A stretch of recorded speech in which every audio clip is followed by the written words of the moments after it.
Hello, আমি সুকন্যা। আবার চলে এসেছি নতুন একটা কাজ নিয়ে।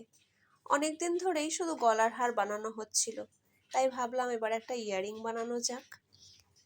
তো দেখতেই পাচ্ছ বেশ সুন্দর একটা অরেঞ্জের ওপর অনেকটা ওই কলমকারি প্রিন্টের মতনই একটা কাপড় বেছে নিয়েছি। এটা যদিও কলমকারি নয়, তবে ওই কিছুটা ওরকমই দেখতে। তো নিচে ঘুঙরুগুলোকে নিচের ঝুমকোগুলোকে আমি আগেই হ্যাঙ্গিং বল দিয়ে রেডি করে রেখেছিলাম।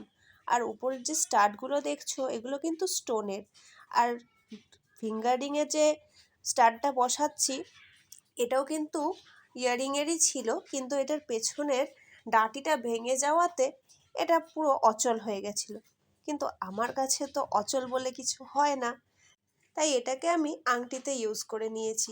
ভিডিওটা কেমন হয়েছে জানিও, ভালো লাগলে একটা লাইক দিয়ে দিও। আজকের মতন টাটা।